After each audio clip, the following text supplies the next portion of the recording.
Bapak, Ibu, saudara-saudari yang dikasihi Tuhan, marilah kita mempersiapkan hati kita untuk menerima kabar sukacita dari Tuhan pada hari ini, Jumat 8 Mei 2020. Bacaan pertama, pembacaan dari Kisah Para Rasul, bab 13 ayat 26 sampai 33. Dalam perjalanannya Paulus sampai di Antiokhia di Pisidia, di rumah ibadat Yahudi, di sana Paulus berkata, "Hai saudara-saudaraku, baik yang termasuk keturunan Abraham maupun yang takut akan Allah, kabar keselamatan itu sudah disampaikan kepada kita. Sebab penduduk Yerusalem dan pemimpin-pemimpinnya tidak mengakui Yesus dengan menjatuhkan hukuman mati atas Yesus. Mereka menggenapi perkataan nabi-nabi yang dibacakan setiap hari Sabat. Dan meskipun mereka tidak menemukan sesuatu yang dapat menjadi alasan untuk hukuman mati, namun mereka telah meminta kepada Pilatus supaya Yesus dibunuh. Dan setelah mereka menggenapi segala sesuatu yang ada tertulis tentang Dia, mereka menurunkan Dia dari kayu salib, lalu membaringkannya di dalam kubur. Tetapi Allah membangkitkan Yesus dari antara orang mati, dan selama beberapa waktu Ia menampakkan diri kepada mereka yang mengikuti Dia dari Galilea ke Yerusalem. Mereka itulah yang sekarang menjadi saksinya bagi umat ini. Dan kami sekarang memberitakan kabar kesukaan kepada kamu, yaitu bahwa janji yang diberikan kepada nenek moyang kita telah digenapi Allah kepada kita, keturunan mereka, dengan membangkitkan Yesus, seperti yang ada tertulis dalam Mazmur kedua. Anakkulah engkau, pada hari ini engkau telah kuperanakkan. Demikianlah sabda Tuhan. Syukur kepada Allah. Tuhan beserta kita sekarang dan selama-lamanya. Inilah Injil Yesus Kristus menurut Yohanes. Dimuliakanlah Tuhan.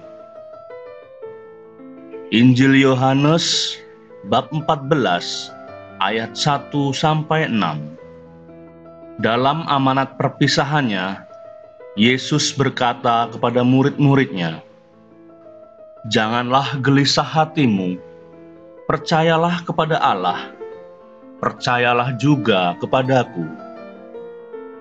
Di rumah Bapakku banyak tempat tinggal. Jika tidak demikian, tentu aku mengatakannya kepadamu.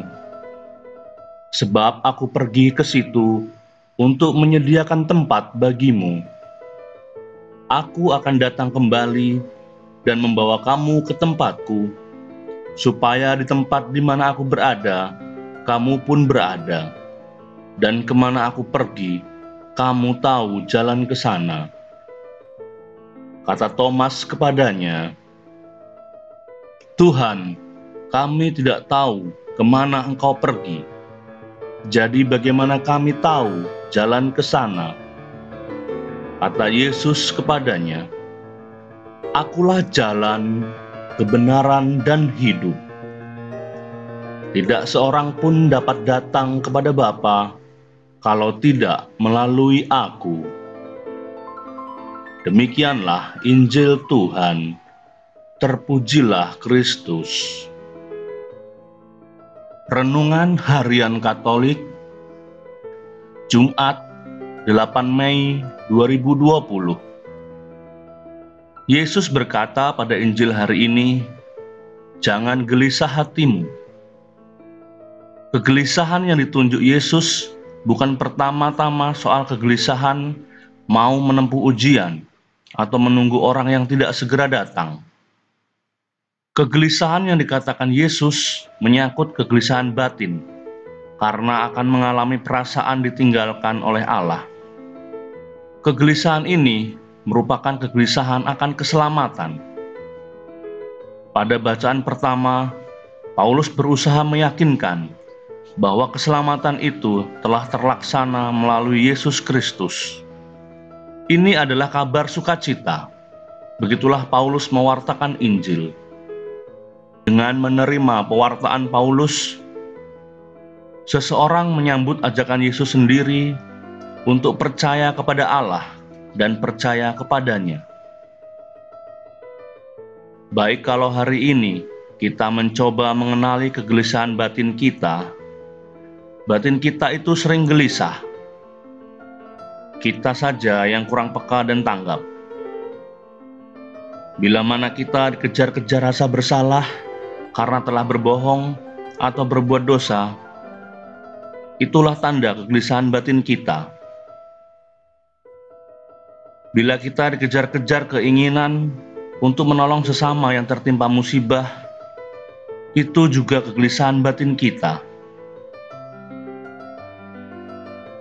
Ketika Yesus berkata, "Akulah jalan," Dia memanggil kita untuk meninggalkan jalan yang lama, yang menuju kehancuran, dan mengikuti jalan yang baru, yang menjanjikan keselamatan. Kata ikut secara harafiah berarti berada di jalan yang sama dengannya. Kita dapat memilih apakah ingin tetap mengikuti jalan yang telah dikenal, yang menuju kehancuran, ataukah mengikuti Yesus yang akan membawa kita kepada keselamatan. Yesus telah menunjukkan jalan yang benar menuju Bapa-Nya. Mengapa kita masih ingin memilih jalan yang lain? Dalam Injil hari ini, Yesus memberikan sebuah tawaran kepercayaan yang hendaknya kita percayai dalam hidup. Kita sadari bahwa terkadang hidup kita bagaikan sebuah perjalanan panjang yang harus kita lalui. Kita berjalan di sebuah jalan dengan sebuah keyakinan bahwa kita akan selamat sampai tujuan dan berjalan tentunya bersama Tuhan kita Yesus Kristus. Mari kepada Tuhanlah kita percayakan hidup kita, karena Dia adalah pengemudi dan nakoda hidup kita yang selalu setia menemani kita. Kita serahkan segala apa yang ada dalam diri kita berikan semuanya kepada Tuhan, dan kita percaya bahwa Tuhan akan selalu berjalan bersama kita hingga sampai di akhir tujuan hidup kita. Ya Yesus yang Maha Baik, Engkau adalah jalan, kebenaran, dan hidup. Tidak ada seorang pun dapat sampai kepada Bapa jika tidak melalui Engkau. Ingatkanlah kami umat-Mu ini untuk selalu setia berjalan di jalan yang telah Engkau tunjukkan. Amin.